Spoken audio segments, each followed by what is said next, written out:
Hey everybody, what's going on? Welcome back to Too Many Convos with Kenny Too Many. I think this is episode 21 at this point, and we are just rolling right along with these episodes and this content. Um, I'm having a good time with it.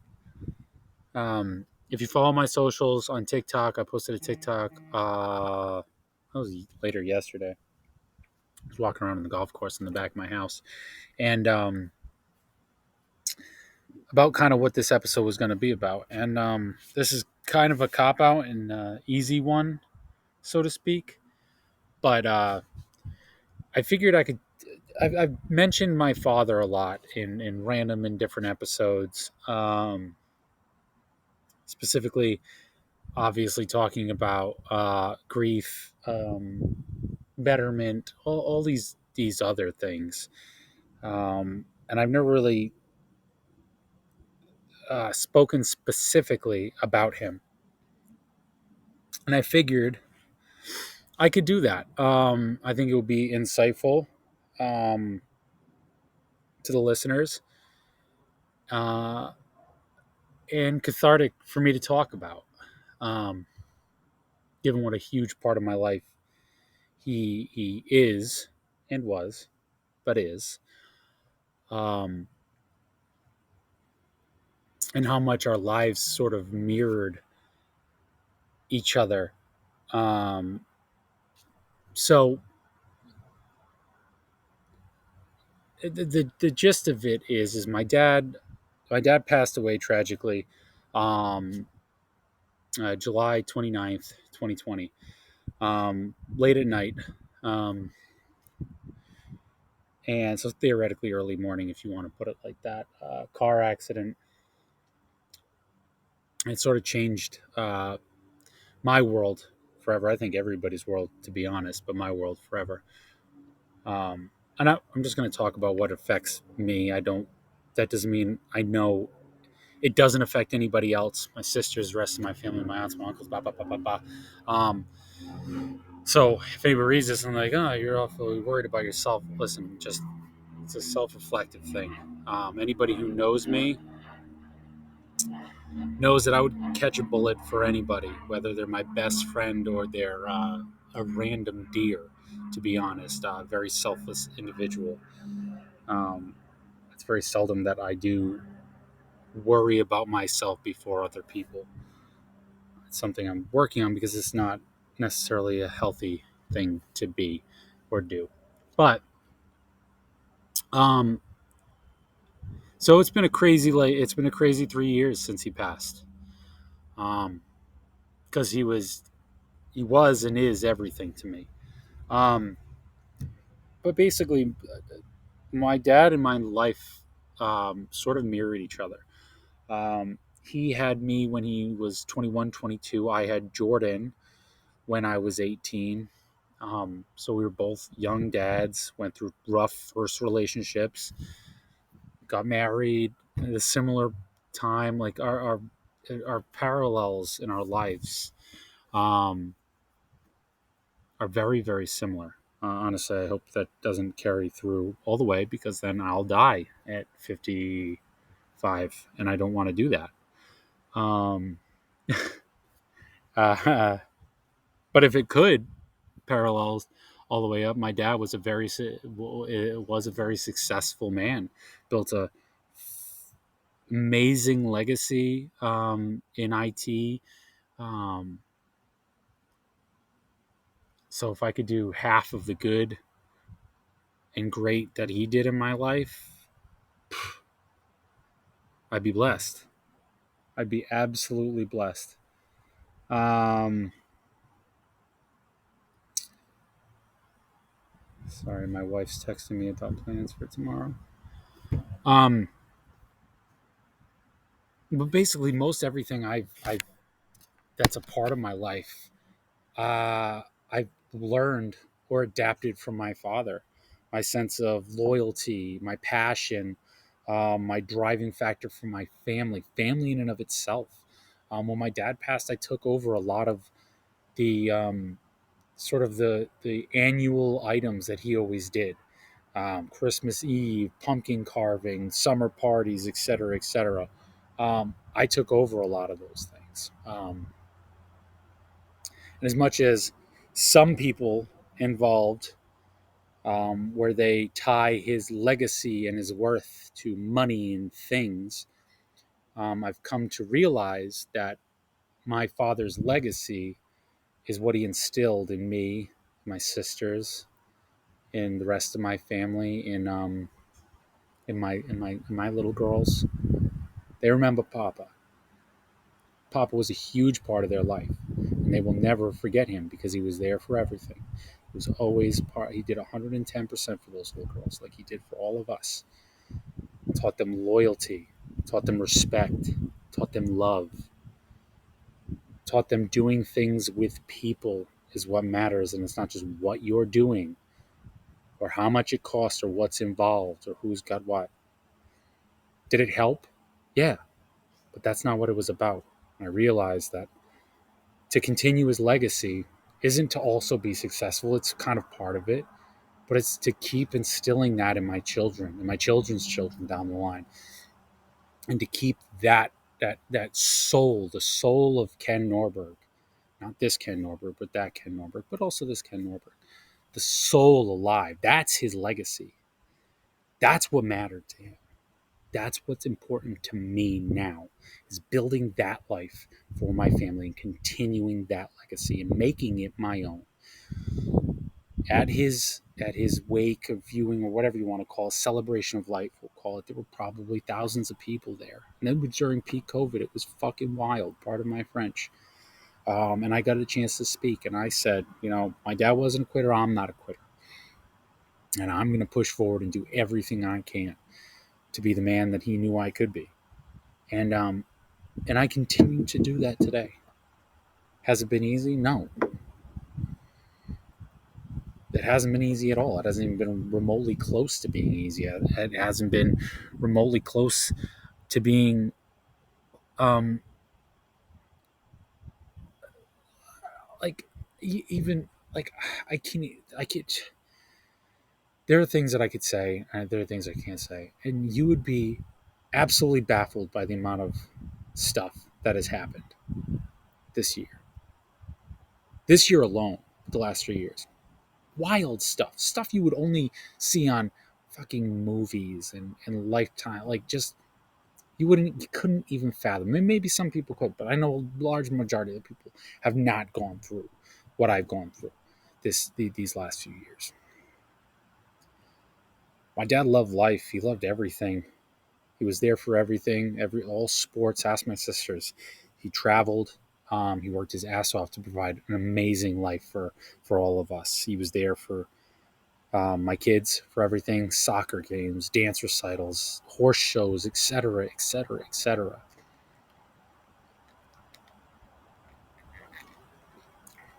And as Jordan got older, he had pointed conversations with her about school and about bettering herself and all this stuff. And you could just see it, the love and admiration for that man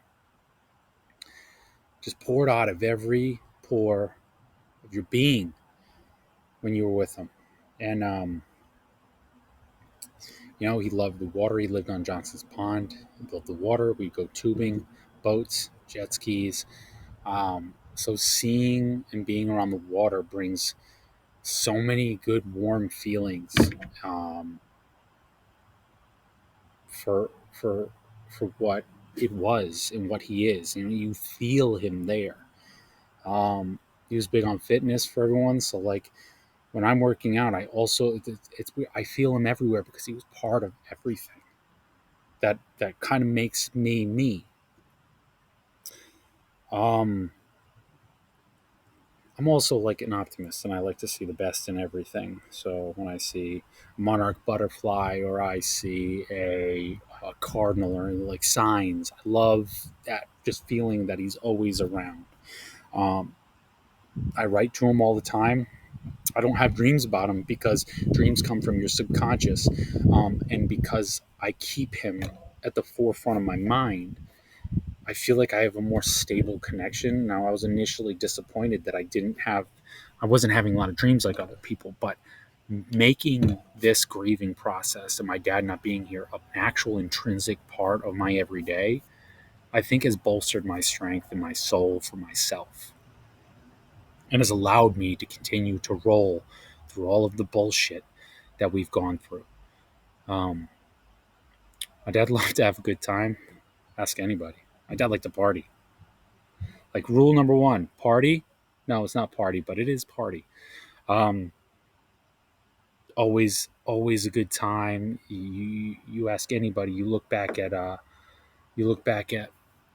mean July 4th parties. Shits were bangers year after year after year. Ask any of my friends growing up.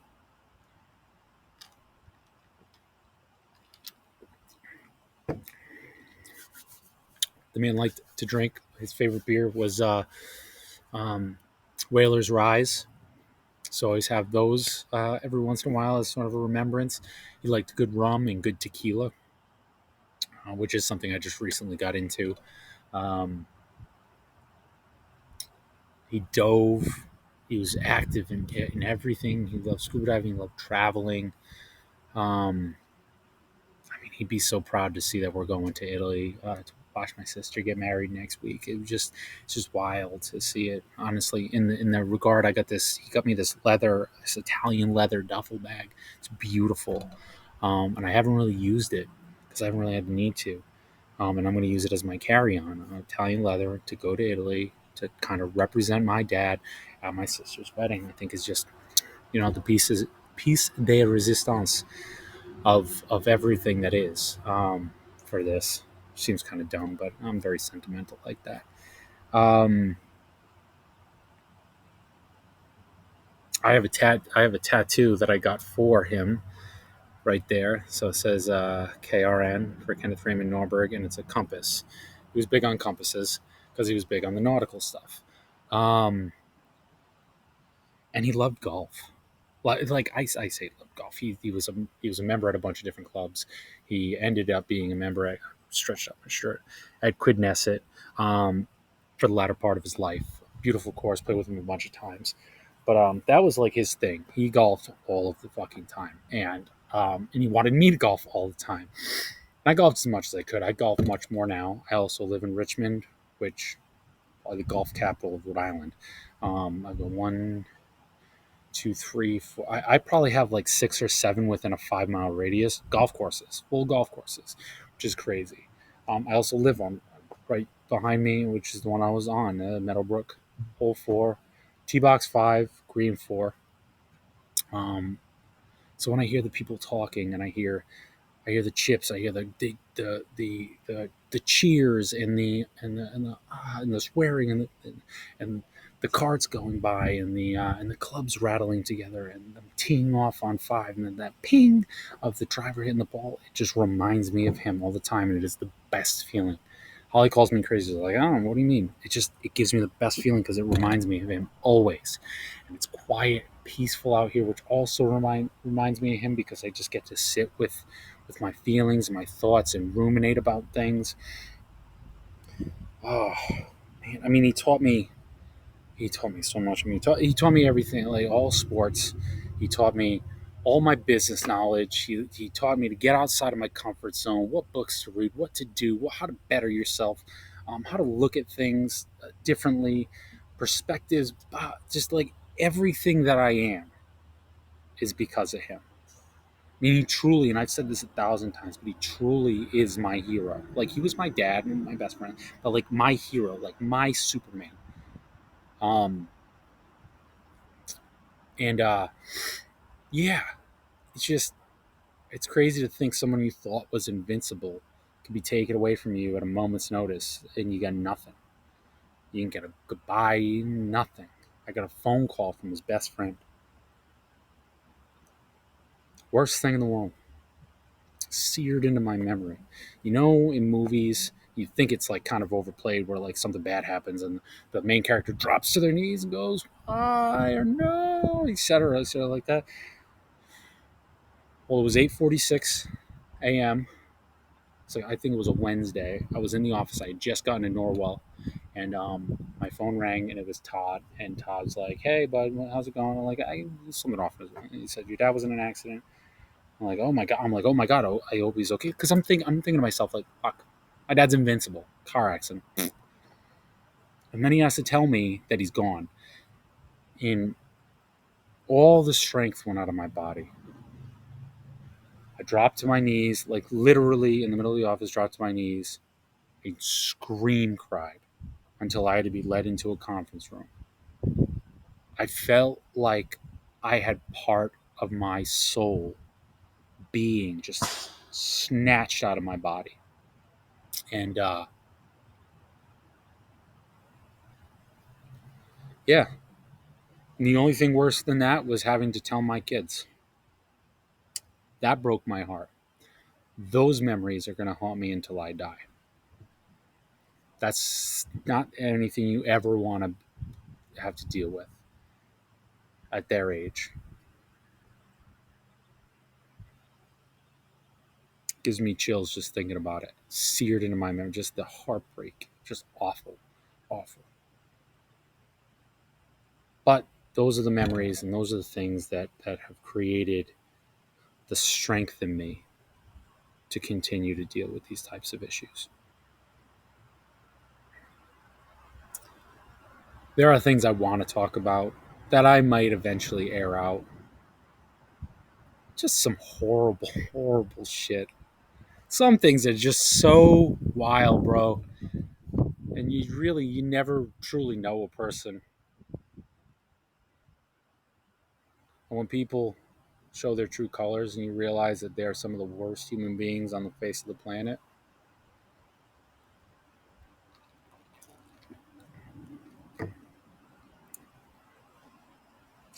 and I know there are a lot of bad people out there, and I think a percentage of those bad people are redeemable, but I've never met someone personally that was a part of my life that I see as completely irredeemable.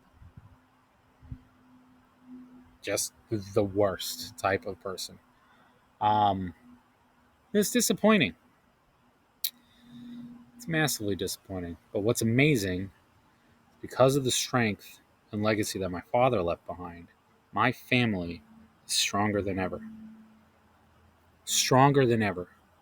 Banded together. Just forged by the fires of pain and despair and grief to be something better. We are like the Damascus steel of families after what we've been through. And that's because of him. All of this is because of him. And I will never let anybody forget that. He's the greatest man I've ever known. And most people that know him would say the same. You're not a great person.